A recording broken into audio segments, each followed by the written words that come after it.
Hi guys, Харсамбрада тавтамаар та бүхэндээ энэ өдрийн мэндийг хүргэе. За өдөр бүр дэлхийн хаа нэгтээ хэвлэл мэдээлэлдэж хүрлэхэн өнгөрдөг маш олон аимшигтай гэмт хэрэгүүд гарч байдаг. За энэ хэрэг бол тэдгээрийн нэг нь байсан. Уг хэрэг нь бол 2024 онд болсон ч гэсэн саяхан болсон нэг үйл явдал энэ хэргийг олон нийтийн анхааралд аваатсан байгаа. За ингээд өнөөдөр та нартай энэ хэргийн эрийн тойронд юу болсон, ямар хэрэг байсан, за яагаад ингээд олонний анхааралд өртөх болсон бэ гэдгийг ярьж өгөхөөр та нартай бэлтгэл. За ингээд та нар бэлэн бол өнөөдрийнхөө шүлтийг эхлэе.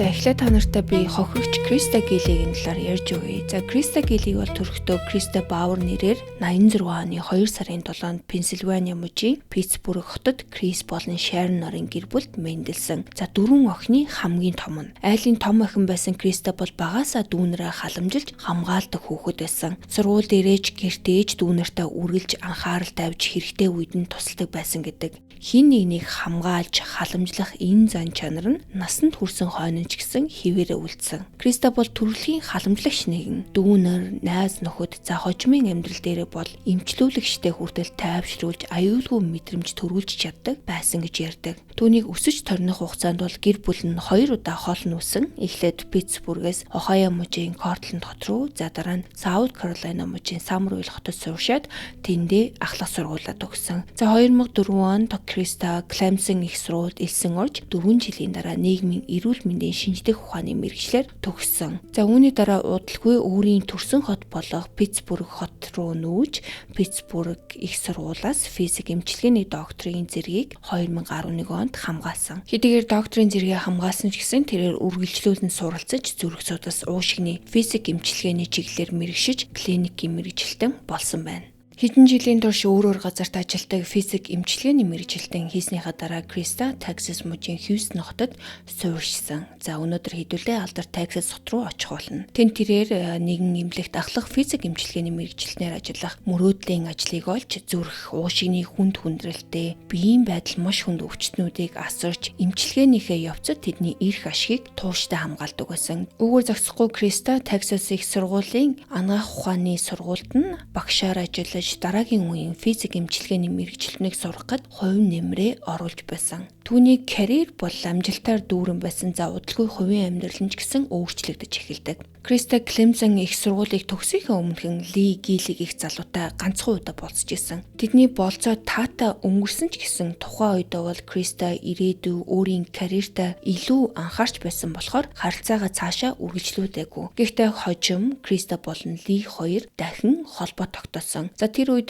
Ли бол Сан Диего хотод амьдардаг байсан болохоор тэд холын зайн харилцааг эхлүүлсэн. Харилцаагаа эхлүүлсээс нэг их удалгүй Криста гэр бүл ихэнтэй сүү тавьсан гэдгээ зарлаад ингээд 2017 онд тэд South Carolina мужийн Charleston хотын нэгэн сүмд гэрэлсэн. За Ли бол Калифорниагаас Houston хот руу нүүж ирснээр тэдний холын зайн харилцаа дууссан гэсэн үг. Ли хуваарай ажилдаг програм хангамжийн зөвлөх байсан учраас өөр газар руу нүүх боломжтой байсан. За харин Кристагийн ажил бол түүнийг яг л Texas мужтай байхыг шаарддаг байсан болохоор тэд ингээд Houston хотод суурьшсан. Ингээд удалгүй тэд 2020 онд охинтой болж 2022 онд хүү үлгэдэж авсан. Хүмүүс Кристаг бол яг л нэг ээж болохын төлөө төрсөн хүн байсан гэж ярьдаг. Хүүхдүүдтэйгээ хамт байсан хэдхэн жилийн хугацаанд тэр тэдэнд хамгийн аз жаргалтай дурсамж дүүрэн хүүхэд насыг бэлгэхийн тулд бүхнээ зориулж байсан. Криста төрсөн өдрийн баярыг хэдэн сарын өмнөөс төлөвлөж хүүхдүүдээ спортын дугуйланд хамруулж бүх ажиллагаанд нь идэвхтэй оролцдог ээж байсан. За ингээд 2024 оны намар ирэхэд Криста 3 дахь хүүхдээ тээж байгаа мэдсэн. За хүүхэд нь бол дараа жилийн 5 сар төрөх ёстой байсан. Гэтэл 2024 оны 10 сарын 7-ны даваа гарагт Криста болон түүний хэвлэлдэх хүүхдийн ирээдүй нэг мөсөн үгүй болсон. Тэр шөнө 11:30 минутын үед Кристагийн нөхөр Ли Гили 911 рүү залгасны дараа Хьюстон хотын цагдаа нар тэднийг эрт очсон. За уцаар яртаа Ли бол эхнэрээ им хэтрүүлж хэрэглээд амиа хорлохыг оролцсон юм шиг байна. Өөрөө сэхээ амьдруулах ажиллагаа хийж байгаа ч Криста ямар ч хариу үйлдэл үзүүлэхгүй байна гэж диспатчерт хэлсэн. За түрүүн тусламжийнхан Кристаг яаралтай эмнэлэгт хүргэсэн ч удалгүй нас барсныг нь зарласан. Гэхдээ түүнийг бол имийн тун хэтрүүлсэн хэрэглэснээс болоогүй гэдг нь эмнэлгийн ажилтнуудад бол шууд илэрхий харагдсан. Кристагийн нүүр нь хөхөрж гимтснээс гадна нурууны булчиндан ч гэсэн гимтэл байсан. Түүний биед сэхэн амьдруулах ажиллагаанаас үүсэх боломжтой зарим гимтэл байсан ч бусад гимтлүүд нь бол үүнтэй огт холбоогүй. Задлан шинжилгээгээр Криста эмийн тун хэтрүүлээгүй, харин хүзүүг нь дарж боосны улмаас нас барсан болохыг тогтоосон. Түүний нүүр нь хавдаж, арсны өнгө нь өөрчлөгдөж, яс нь хугарч, боомлуулсантай нийцэх цус хуралт үүссэн байсан. За мөн задлан шинжилгээний үеэр Криста жирэмсэн байсан нь тогтоогдсон. Эдгээр дүгнэлт батлагдсны дараа цагдаа нар мэдээж Лигийн ярьсан зүйлд эргэлзэж эхэлсэн. Мөрдөгчид түүний мэдүүлгийг шалгаж, зөрүүтэй зүйлсийг тулган асуухад Ли удалгүй анхны яриагаа өөрчилж эхэлсэн. Тэр Кристаг харт тамхи болон мансуурал төрлийн бодис огт хэрэлдэггүй. За мөн өмнө нь бол амиа хорлох бодолтой байгаагүй цагдаад хүлээн зөвшөөрсөн. Үүний дараа тэр шинээр машин худалдаж авснаас болоод тэр шөнө их нэртэйгээ маргалцсан гэдгээ мэдүүлсэн. За энэ шүүхийн баримтад дурдсанаар бол 10 сарын 7-нд Ли их нэртэй хэлэлгүйгээр цоо шин Kia Telluride машиныг худалдаж авсан. Лигийн ярьснаар маргалцсныхаа дараа тэд хүүхдүүдэд унтуулад гэрийнхээ өөр хэсэгт очиж унтахаар очсон. Эндээс харахад бол энэ хоёр угаасаа тус тустай өрөөнд унтдаг байсан уу эсвэл маргалцснаасаа болоод тус тустай өрөөнд унтахаар орсон уу гэдэг нь бол тодорхойгүй. Гэхдээ 3 цагийн турш Кристагаас ямар ч чимээ сонсоогүй учраас түүнийг шалгахаар очиход нүүр нь гэмтсэн, орон дээр цусны толб үүссэн байдалтай олсон гэдгээ хэлсэн байна. Гэхдээ мөрдөгчд бол энэ Лигийн үлгэр шиг тайлбарт нь бол огт итгээгүй. Шүүх эмнэлгийн дүгнэлтээр Криста бусдын гарт амиа алсан нь тогтоогдсон. Улмаар 2024 оны 10 сарын 11-ний баасан гарагт 38 настай Ли Гилийг баривчилж Харрис Каунтигийн шоронд хорж хүндрүүлэх нөхцөлтэй аллагын хэрэгт буруудгасан. Цагдаагийн мэдээлснээр бол Ли 8-7 хоногтой жирэмсэн эхнэрээ боомлж хөнөөсөн хэрэгт сэжиглэгдсэн. Криста 38 настай байсан бөгөөд түүний хүзүүнээс илэрсэн гэмтлүүдэд үндэслэн үхлийг нь аллах хэмээн тогтоосон байна. Баривчлагдсныхаа дараахан Ли шүүхэд ирж барьцааны мөнгийг $1 сая тогтоосон. За энэ нь бол мэдээж маш өндөр дүн мэд сонсогдох боловч барьцаагаар суллагдахдаа бол хүн ихэвчлэн бүтэн мөнгийг бас тодорхой хувийг нь л төлдөг. За Лигийн хувьд бол тэр хувийг төлөхөд хүндрэлтэй байгаагүй 10 сарын 21-нд тэр барьцаагаа төлөөд шоронгоос суллагдсан. Гэхдээ түүнд бол хатуу хязгаарлалтыг тавьсан. Ли байршил хянах төхөөрөмжийг шагаанда байнга зөөх, гадаад пассвортоо хураалгах, зөвшөөрөлгүйгээр Texas мужаас гарахгүй байх үүргийг хүлээлгэсэн. За мөн хүүхдүүдтэйгээ ямар нэгэн байдлаар холбоо барихыг нь хориглосон. Кристагийн 2 хүүхдийг Кристагийн гэр бүлийнх нь насрамжинд шилжүүлсэн. Гэхдээ за энэ хүүхдүүдийн асран хамгаалалттай холбоотой хэд хэдэн маргаан үүссэн байгаа би дараа ярьж өгнө. Кристаг жирэмсэн байсныг ойр дотны хүмүүсийн зарим нь түүнийг нас барсны дараа л мэдсэн. Жирэмслэлт нь бол дөнгөж 8-7 хоногтой байсан учраас тэр энэ мэдээг хүн бүрд зарлаж амжаагүй байсан. Криста бусдын гарт амиа алсныг мэдэх нь бол өөрөө хүнд цохилт байсан. За харин дээрээс нь хөвлөдөг хүүхдэн ч гэсэн хамт амиа алсныг сонсно нь гэр бүл найз нөхдийнх нь уй гашууг улам нэмэгдүүлсэн. Асар их уй гашууд автсан ч ойр дотных нь бол түүний дурсгалыг хүндэтгэх арга хэмжээг тэр дараа зохион байгуулсан. 10 сарын 15-ны мегмар гарагт Кристагийн амьдардаг газраас холбгүй оршуулгын газарт хаалттай дурсгалын цуглаан болсон. Орон нутгийн хэд хэдэн удирдагчийн зохион байгуулсан уг арга хэмжээнд хүмүүс гэр бүлийн хүчирхийллийн эсрэг тэмцлийг бэлэгдэн нийл ягаа өнгийн хувцас өмсөж ирсэн. Хэдэн зуун хүн лаа барин цуглаж өөрийг нь хамгийн их хайрлаж хамгаалах ёстой байсан хүнийхээ гарт амиа алдсан хэмээн цагдаагийнхан үзэж буй Криста болон түүний хөвлөд байсан хүүхдийн төлөө залбирсан байна. Прокурорууд Лигийн эсрэг нотлох баримтаа цуглуулж байх хугацаанд тэр барьцаагаар суллагдаж эхнэр хүүхдтэйгээ амьдарч байсан тэр гэртээ үлдсэн. Хэргийн явц удаан үргэлжилсэн ч 2025 оны 4 сард түүнд хүндрүүлэх нөхцөлтэй алгын хэрэгээр албан ёсоор яллах дүгнэлт үлдэгдсэн. За үүнээс 1 жилийн дараа лигийн эсрэг бол маш ноцтой шинэ баримтууд ил болсон. 2026 оны 4 сард гаргасан шүүхийн баримтад прокурорууд лигийн шүүх хурал танилцуулахаар төлөвлөж буй нотлох баримтуудаа дэлгэсэн. Тэдний үзэж байгаагаар за энэ гаднаасаа аз жаргалтай мэд харагдаж байсан Лигийн гэрлэлт бол үнэн хэрэгтэй, тийм ч аз жаргалтай байгаагүй. Мөрдийн шалгалтаар Ли 2023 онд Калифорниад амьдардаг эмэгтэйтэй гэр бүлээс гадуур харилцаатай байсан нь тогтоогдсон. За мөн 2024 оны 3 сарын 18-нд Ли Гили Reddit дээр гэрлэлтээсээ залхсан тухайга бичиж их сургуулийн насны эмэгтэйтэй ямар нэгэн үүрэг хариуцлагагүй бэлгийн харилцаатай болохыг хүсэж байна гэсэн утгатай нийтлэл оруулсан гэж прокурорууд мэдгдсэн. За үүгээр ч дуусаагүй. 2025 оны 4 сараас 5 сарын хооронд буюу барьцаагаар суллагдсныхаа дараа Ли нөгөө өмнө нь явуулдаж байсан Калифорниа дахь эмэгтэйтэйгээ дахин холбоо тогтоосон. За тэр бол энэ эмэгтэйд бол Мексико руу эсвэл өөр улс руу хэрхэн зугтахаар төлөвлөж байгаа нарийн ширийн зүйлсийг нь ярьж өгсөн. За мөн дээрэс нь энэ Ли хэлэхдээ бол шагаанда зүүсэн тэр байршил хянах төхөөрөмжийг хэрхэн салгахаа мэддэг хийж хэлж яг ямар аргаар авах тухайга хүртэл тайлбарлсан. За мөн шинэ нэр хувийн мэдээлэлтэй болохын тулд өөр хүнтэй гэрлэх боломжийн талаар ярьж хуурамч Мексик эртний үнэмлэх хэрхэн олж болохыг өнөөх эмэгтэйг мэдэх эсхийг нь хүртэл асуусан байна. Гэхдээ Ли зүхтад тухай ярьсан нь энэ нь бол анхны тохиолдол нь байгаагүй. Криста амиа алдснаас ердөө 1 хоногийн дараа тэдний гэр бүлийн найзууд болох Дагласын гэр бүлийнхэнд Ли өөрийгөө энэ улсаас зүхтах хүсэлтэй байгаагаа илэрхийлсэн байна.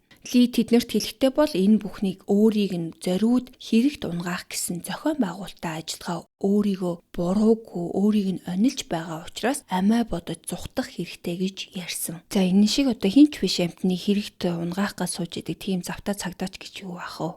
За харин дараа нь 10 сарын 10 буюу баривчлагдахаас 1 хоногийн өмнө Ли тэднэрт Хьюстонээс явж гэр бүлийнхэн нь амьдардаг Саут Каролайна руу 10 сарын 12-нд явах гэж байгаагаа хэлсэн байна. За яг тэр үед гэрт нь байсан найзууд нь хүүхдүүдийг нь хадмуутай нуцаар яриулахыг оролдоход Ли тэр найзуудыгаа гэрээсээ хөөсөн. За энэ үед бол эн чинь баривчлагдаагүй байсан учраас хүүхдүүд нь өөртөө хамт байсан гэсэн үг. За энэ бүхнийг харсан найзууд нь бол түүний зан авираас олон ноцтой сэрэмжлүүлэх шинж тэмдгийг анзаарч эхэлсэн. За Лигийн энэ орон зугтах тухай яриа бол үүгээр дуусаагүй. 2024 оны 11-р сард буюу Ли батлан даалтаар суллагдсанаас ердөө 2-7 хоногийн дараа дахин нэг ноцтой зүйл болсон. Тухайн сард болсон хүүхдүүдийн асран хамгаалалттай холбоотой шүүх хурлын үеэр Ли цагдаад анх байцаагдсныхаа дараа 2 хүүхдээ аваад зугтах талаар бодож байгаа нь яригдсан байна. За тэр хүүхдүүдээ аваад явчих талаар бодож байгаагаа өөрийн төрсэн ах болон хатан маавда хэлсэн гэх мэдээлэл энэ шүүх хурал дээр ил гарч ирсэн. За гэхдээ Лигийн өмгөөлөгч бол энэ бүхнийг эрс нэцаагаад үгүй ээ манай шүүгдөгч бол ерөөсөө ийм юм яриаггүй зүгээр л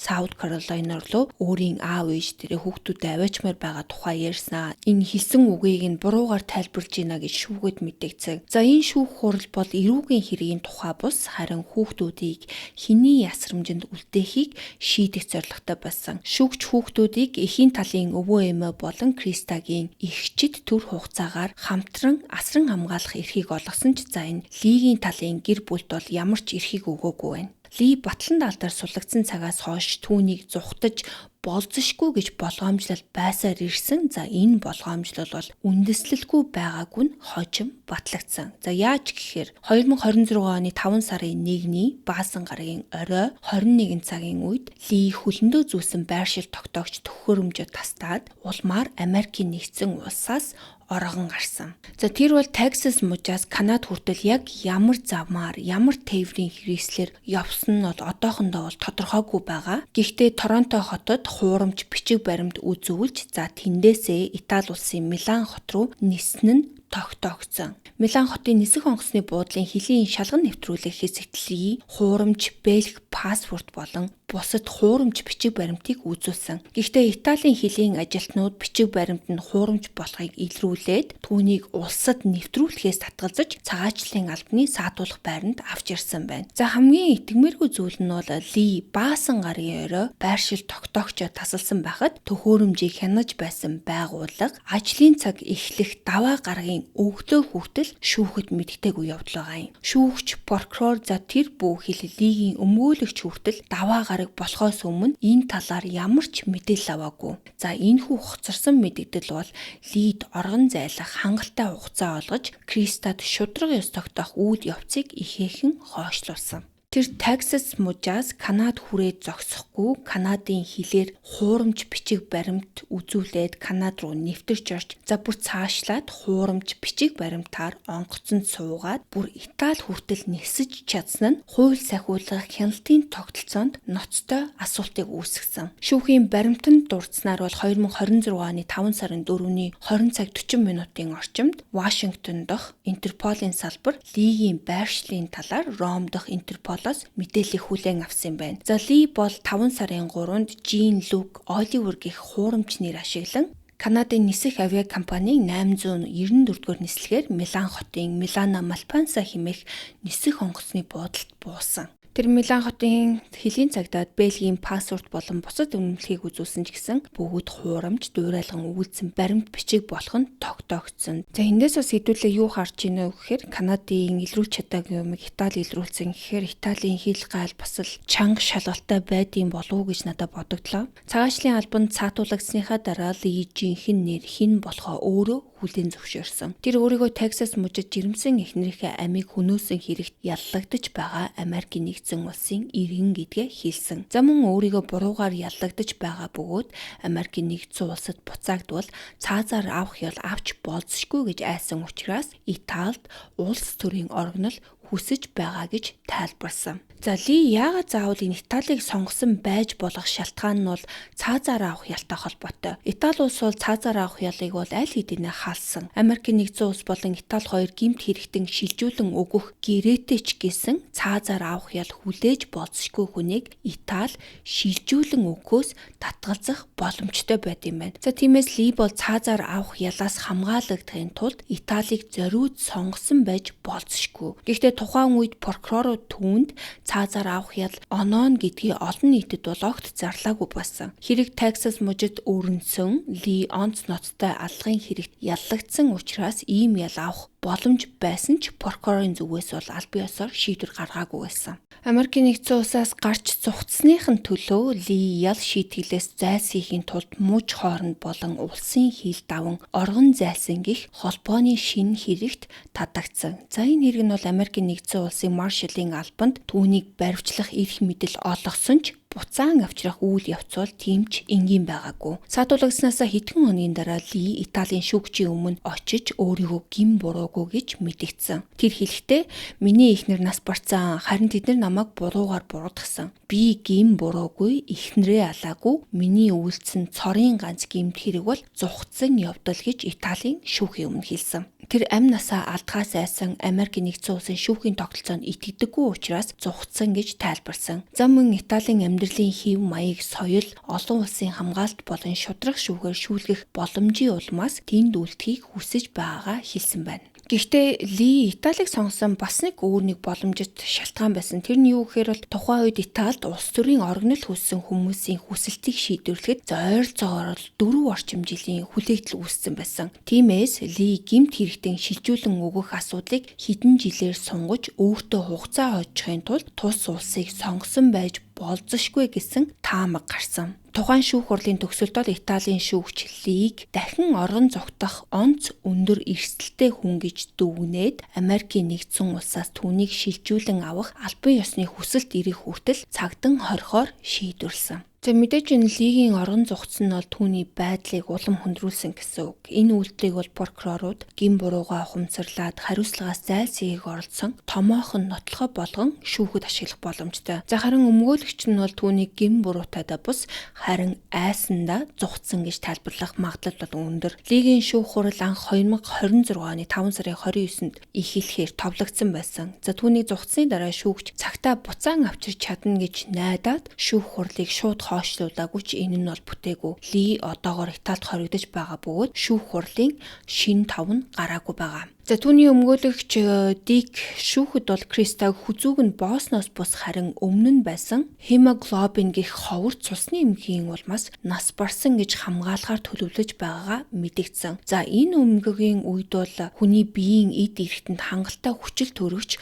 хүрч чаддгүй юм байна. Өмгөөлөгчийн хийснээр бол Криста нас барахаасаа өмнө 1 жил хагасын өмнө уг өвчний улмаас амиа алдах шахаж байсан. Лигийн өмгөөлөгч Дик бол энэ хувилбараа шүүхээс гадна хэвлэл мэдээлэл ярьж эхэлсэн болохоор прокурорууд хэрэгтэй холбоотой мэдээллийг олон нийтэд задруулахыг хязгаарлах хүсэлтийг гаргасан. Шүүгч уг хүсэлтийг нь хүлээн зөвшөөрөөд хууль сахиулагчид, өмгөөлөгчид болон гишчүүдийн хэргийн талаар олон нийтэд ярих боломжийг хязгаарласан захирамжийг гаргасан. За энэ лигийн энэ Италиг сонгосон нь бол Кристагийн гэр бүл найз нөхдөд нь бас онцгой хүнд туссан. Яагаад тэгэхээр Итали бол Кристагийн хамгийн хайртай газруудын нэг. Тэр их сургууль байхдаа тэнд хэсэг хугацаанд суралцаж 2024 оны 5 сард найзуудтайгаа аялахаар явж байсан. За мөн Итали гарал угсаагаараа бахархаж хоёр улсын иргэншилтэй болохыг мөрөөдөж байсан юм байна. За энэ лиг Италид хоригдож байх оронд бол хоёр талын гэр бүл Кристагийн хүүхдүүдийн асран хамгааллын талаар шүүхэд маргалдаж эхэлсэн. Эхийн талын өвөө эмээ Крис болон Шарон хүүхдүүдийн төр асран хамгаалагчаар томилогдсон бөгөөд хүүхдүүд бол тэдэнтэй хамт Саут Каролина мужид амьдарч байсан. За гэхдээ энэ Кристагийн гэр бүлийнх нь бол лигийн талынхан хүүхдүүдийг усаас гаргаж аав дээр нь аваачиж болсгүй гэж айгаад лигийн Норт Каролинад амьдардаг ах болон түүний гэр бүлийн хүүхдүүдтэй уулзах эрхийг яаралтай зогсоох хүсэлт гаргасан. За яг энэ лигийн ах болон гэр бүлийнх нь бол асран хамгаалах эрх аваагүй байсан ч гэсэн хүүхдүүдтэй нь бол зүгээр хаяа уулзах эрхтэй байсан. Тэгэхээр энэ гэр бүл нь бол үүнийг нь бүр мөсөн зогсоох хүсэлтийг гаргасан гэсэн үг. 5 дугаар сарын дундуур 2 өдөр үргэлжилсэн шүүх хурлын үеэр өвөө эмээгийнхэн талын өмгөөлөгч лиг хуурамч бичиг баримт онгоцны тасалбар зэргийг ганцаараа ямар ч тусламжгүйгээр олж авсан гэдэгт эргэлзэж байгаагаа илэрхийлсэн. Тэд түүнийг ороход хэн нэгэн мөнгө болон бусад их үүсвэрээр тусалсан байж болзошгүй гэж үзсэн байгаа юм. Лигийн ах Мат Гили болон түүний эхнэр цахимаар мэдүүлэг өгч Лид ямар ч тусламж мөнгө өгөөгүй гэж эрс нэцаасан. Матийн хэлснээр бол дүүгээсээ хамгийн сүүлд 5 сарын 1-нд хүүхдүүдийг миний өмнөөс тэврээрэй гэсэн зураг хүлээж авсан гэж мэдүүлсэн. Ли зугтгаасаа хэдхэн 7 хоногийн өмнө ээжийнхээ оршуулганд оролцохоор Норт Каролина руу явах шүүхийн зөвшөөрлийг авсан байна. Тухайн үед авахулсан зурагт бол түүний үс, урт, сахал нь өтөрсөн харагдсан. За харин Кристагийн талын өмгөөлөгч бол үүнийг оргон зугтахын өмнө гадаад төрхөө зориуд өөрчилсөн байж болзошгүй гэж тайлбарсан. Эцэст нь шүүгч Матиг хүүхдүүдтэй уулзахыг хориглож 3 болон 5 настай 2 хүүхдийг Texas мужид буцаан авчрах шийдвэрийг гаргасан. Шүүгчийн үзэж байгаагаар хүүхдүүд Texas байвал шүүгт тэдний нөхцөл байдлыг илүү сайн хянах боломжтой болно гэж үзсэн. За гэхдээ 6 сарын 18-нд бол хүүхдүүдийг Texas руу буцаах анхны шийдвэр өөрчлөгдсөн. Шүүгч хүүхдүүдийг илүү тогтвортой орчинд байлгахын тулд Кристагийн эцэг эхтэй Саут Каролинад үргэлжлүүлэн амьдруулах нь зөв гэж үзсэн. За харин Ли Гилигийн ах Мат Гилигийн гэр бүлийнхэнд хүүхдүүдтэй уулзах эрхийг хിവэр үлдээсэн нь за мэдээж Кристагийн гэр бүлийнхний санааг зовоосон. Тэгэхээр энэ хүүхэд асран хамгаалалтын хувьд бол ямар нэгэн өөрчлөлт гараагүй анхныхаараа хിവэрэ гэсэн үг. За үүнтэй зэрэгцээд бас нэг сонин зүйл болсон нь бол Кристагийн байшинд үл таних хүн зөвшөөрөлгүй орж амьдарч эхэлсэн нь ил болсон. 5 дугаар сарын асран хамгаалтын шүүх хурлын үеэр Кристагийн аав байшин дээр очиход хаалганы цоожийг нь солиод шинэ хяналтын камер суйрлуулад цонхнуудад нь нэвтрхийг хориглоно гэсэн тэмдэг байрлуулсан байсныг мэдүүлсэн байна. За цагдаа нар очиход бол дотор байсан эрэгтэй хаалгаа нээгээгүй бөгөөд зөвхөн ринг хаалганы хонхны чанга яригчаар ярьсан. Тэр өөрийгөө бол байшингийн хууль ёсны эзэмшигч үүнийгээ батлах бичиг баримттай гэж мэдэгдсэн. Цонхон дээрх мэдэгдэлд бол байшинг Seven Life Homes LLC гэдэг компани болон Matthew Jackson эзэмшдэг гэж бичсэн байсан. За гэхдээ Harris County-гийн албан ёсны бүртгэлд уг үйл хөдлөх хөрөнгийн эзэмшигчээр Гилигийн гэр бүл хിവэрэ бүртгэлтэй байсан. За энд амьдарч исэн Matthew Jackson гэгч нь бол өмнө ч гэсэн яг ийм хэрэгт холбогдож байсан. Үүнээс 1 жилийн өмнө тэрээр өөр нэг хүн амны хэрэг гарсан байшинд зөвшөөрөлгүй орж амьдарсныхаа төлөө баривчлагдаж байсан. За тиймээс тэр эзэнгүй болсон эсвэл гэмт хэргийн газар тооцогддог байшингуудыг зориуд сонгодог байж болцсошгүй гэсэн хардлага турсан. За Америкт бас яг нэг иймэрхүү хүмүүс байдаг л да, squatter гэж нэрлэдэг. Ямар нэгэн эзэнгүй байшинд ороод амьдарчдаг. За тэндээсээ гардаггүй. За эсвэл байшин түрээслэгчэд байшингийнхаа төлбөрийг өгч эхлэхээ болоод өчнөө сараар нь төлөхгүй зогсоочдөг. За тэгээд шүүх цагдаагийн байгууллагаас шууд гаргаж чаддаггүй. Хот дүүргийнхаа хуулиасаа шалтгаалаад янз янзын процесстэй байдаг. За тэгээ мэдээж энэ бүхнээр явхад бол хүнээс өчнөө $1000 шаардаж маш удаан цаг хугацааны дараа энэ хүмүүсийг нэг юм гаргах эрхийг олж авдаг. За тэр хооронд бол нөгөө хүн бараг